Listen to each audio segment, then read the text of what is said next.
Hey my friends, it's me again. Another video about the same patch. Nothing changed, but quick follow-up video after my video yesterday. I want to clarify a few things. So first of all, let's go to the High Templar change. I think I understand it now. So basically the High Templar change, let's ignore this one. I'm gonna explain it in-game to you. But basically this means more radius, that's understandable. The period is like the tick time, so like it ticks twice. Or like 2 times now with 5 damage instead of 1 time 10 damage. So now it's like this. And yeah, 6 instead of 12 times. Now, these are the changes. There's a few things in game that make it different. We're gonna go into that in just a moment. But the second thing I didn't show was actually the Liberator side reduction. That is quite huge. And also a bug fix. Also about the Liberator, that is a hidden buff, you can say. And that is here. Fix an issue where Liberators commanded to siege in areas inside their range could result in slower execution than being commanded to siege outside their range. So basically, when you unsiege and siege a Lib, like for example against Protoss, and you put it on a place where it has vision, there's like a weird delay that makes the movement not as responsive, not very smooth, and that's kind of what this implies. Fix an issue where Liberators could designate an attack while morphing from anti-ground to anti-air, but not while morphing from anti-air to anti-ground. So sometimes when you unsiege the Lib, you might have noticed that like it still shoots like the last time. I think that's what they mean here.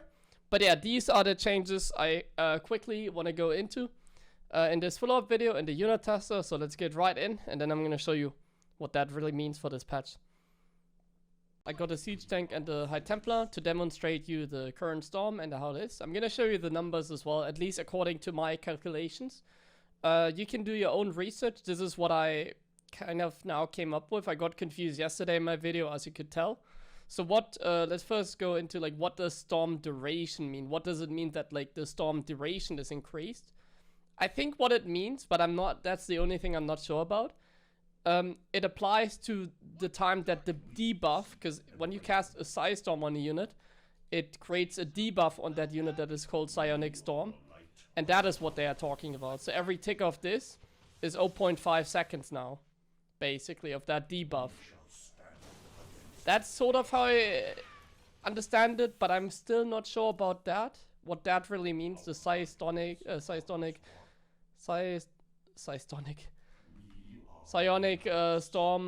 duration. I'm not sure about that, but I'm sure about the DPS. So, if we storm at, we storm when the timer hits 8:10, then we're gonna storm 8:10. So now. And you can see it lasts 5 seconds, right? More than 5 seconds. And now I'm gonna show you my calculation. And that is gonna give you an idea how good the storm is. So this is what I came up with. Okay, so here are my numbers. I crunched the numbers. If I misunderstood something, leave a comment. This video should show like how good the High Templar now is compared to the High Templar. So let's quickly go over the numbers. So first I calculated the DPS of the current High Templar, like it is in the live game. So the DPS is 28.6. It's 80 damage divided by 2.8 seconds, the duration of the storm, and that makes 28.6 seconds. Seconds DPS, so damage per second. The PTR version is bugged. That's, I guess, why they put it on the PTR, which is good, because I think that kind of means they probably want to put it in the actual game, but they keep on creating bugs. So the version that we see in-game is bugged, because we just saw it does 130 damage, but it's only supposed to be 12 ticks, but it's 13 because of that. We also saw the ticks times the period time times like the amount of ticks equals roughly what we got in game, and that was roughly like 5.1 seconds, which is this if you calculate this. So this is the version like it is. It obviously doesn't affect the DPS, but it lasts like a tick longer. So it actually deals 10 more damage than it's supposed to be. But the DPS is obviously the same. So this is a very small decrease. This decrease is like, I don't know, 15%. I didn't calculate that, but it's like 15%, let's say. That is not that much, considering that the area got increased as well. And that's where it gets very interesting, because it got changed from 1.5 to 2.25. And if we calculate the area and then calculate how much it increased for, we get 123.94% increase. Yeah, I don't think we have to talk about that much. That is a lot. It's twice as big now. That is way too much, considering that the DPS is like roughly the same. Like the DPS only got decreased slightly. The area got more than doubled. And it deals more damage now. It before dealt 80 damage. Now it does 130 damage. In the bug version, it's supposed to do 120, of course. So you get a small, very small DPS decrease. And for that, you get 50% more damage. And 123% more area. Now, if I did something seriously wrong, leave a comment. I think this should be correct. If it's not correct, I'll make a pinned comment in the YouTube comment section to clarify. But I think these numbers are roughly correct. I rounded a little bit, of course, so to make the numbers a little bit easier to understand. Yeah, let's go into the Liberator now. Well, first, what changed is the side range. So I can show you that in the unit tester as well. If I take away my map vision like this, and then I take away control of this, and I get myself, let's first do without Liberator range, I guess. Then I can demonstrate it to you. And that is actually a huge nerf for the Liberator harassment in particular. So as you see, this is the side range of the Liberator. So the Zealots are here, right? So the Zealots are like here. And now I siege. And as you can see, I cannot hit the Zealots, even though it's in range of the Liberation Zone. Because I don't have vision. I do like that change. Because Liberator harassment is kind of imba for, like, on a lot of maps. We need a solution for Liberator harassment. Because Liberators are, like, not broken themselves. But they nerfed the range of the Liberator. Because map makers were having trouble, like, designing maps. Because the Liberator could, like, siege up, like, let's say here on the unit test, I can show you. Like, the Liberator could siege up like this. Like, let's say this was an imba position. They could siege up like this. And then a Stalker can obviously not hit the Liberator from here. But now, the Liberator needs vision. It doesn't have vision. So what the Liberator needs is either a scan. The Liberator needs either a scan or another unit that gets closer for the vision. And now obviously if this Liberator gets closer, this Liberator can get like shot at by like Stalkers, let's say. So in general, this change makes sense. Just because you now have a nerf to the Liberator harassment in particular. It's also a nerf to like the Liberator itself. But usually when Terran go Liberator in late game TVP or whatever, they do have vision anyway. So you're supposed to have vision. So that to me might not, I mean you have to test it, but that to me doesn't seem like the craziest thing ever. Like I can deal with it, probably, I hope so. That's all things we need to test. We can't really talk about them too much. It's a nerf to the Liberator. So why would you nerf the Liberator? And that is the hidden change. I didn't bother reading through the bug changes until somebody, I think in the comments it was, mentioned that to me. But if you micro Liberators now, and we can make a quick comparison. So let me show you how it is in the current version of the game without the bug fix. Alright, so here we are in the current version of the game on the live servers. Let's do some Liberator sieging. So basically the current Liberator is a little bit bugged when it sieges within its like vision range.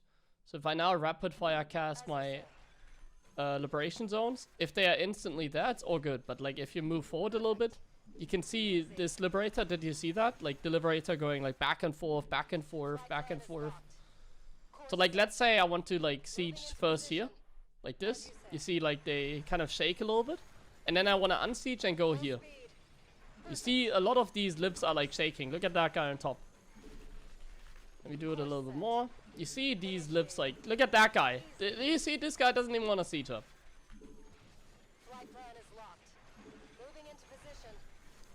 So basically that is what got fixed. So you don't really see this Liberator shaking, let's call it, anymore. If you tell them to like siege up somewhere, they will like siege up like much more responsive now, especially when you're like unsieging and sieging like here. They're not gonna like, look at that guy. They're not gonna shake as much anymore. And they rather just instantly siege up. And there's no delay. Like look at how long it takes for this guy. So for example, when like you want to defend like this area, they're shaking a little bit, and then it's like the toss like goes around, and now you want to like defend this area. It's kind of annoying to micro. It's not much, but in the PTR you're gonna see the difference, and the difference is actually quite noticeable. I wouldn't say it's like insane. It's not like suddenly the Liberator is like overpowered. It's noticeable, for sure. And this is not always the case. Like sometimes, especially when they're in range, like here, they will siege up normally.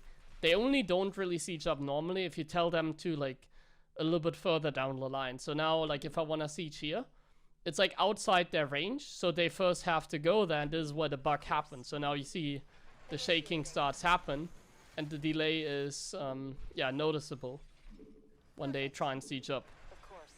Anyways, this is the current version. I can show you with range as well. It doesn't really change a whole lot. With range it's basically the same.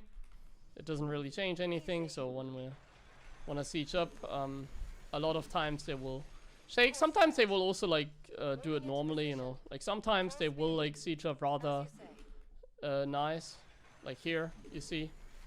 Sometimes it will be fine, but a lot of times there will be this shaking motion and the slight delay that you might not even notice. But if you compare it with the PTR, you do notice it. So let's go back to the PTR and see how it is there. Okay, so now that you saw how it currently works, let me show you how it is here. And as you can see, well, not maybe here, they are much more responsive. So if I'm like moving in lines, and then like I use rapid fire, by the way, I quickly like want to siege up the zealots here, I can do it and they react instantly. There's no weird delay. It's like they have now a faster siege mode. You can actually micro them. Look at like how fast they siege in comparison. Even if they are like moving and like sieging like in their vision, which was the problem, right? Like when they siege outside their vision, it didn't cause any weird bugs apparently, but when they siege like within their vision, they are much more reliant now, and you can actually micro them. It's a huge change that is kind of overseen because it's in the bug fixes, but it's definitely a huge change. It makes the Liberators like much more responsive, because like before you would like fly with the libs and the toss would poke at you. They take like literally sometimes like seconds to like siege up, but now they sort of instantly siege up. Like they have a upgrade for that. It feels like they now benefit from the smart servos upgrade, but that was just a bug fix. So yeah, that's pretty amazing. That's honestly a nice little buff for the Liberator that compensates for like the disruptor buff. The question is this buff enough? Like, is this enough as a compensation for the Liberator vision nerf? Is this enough for like the disruptor buff or the storm buff? Yes, I call it storm buff, because now you can also storm a Liberator outside their vision, you know. So yes, the storm change is a huge buff. I don't know why they're doing that. I think they're probably gonna change it. But with this, at least we have a little bit of a buff as a compensation, besides the Viking buff. And I do like this change, yeah. That will also do it for this. I hope you enjoyed this little update video. Leave a like and yeah, tell me what you think about the, I guess here, the new lib, and how Imba Storm really is. Have a good one, bye bye.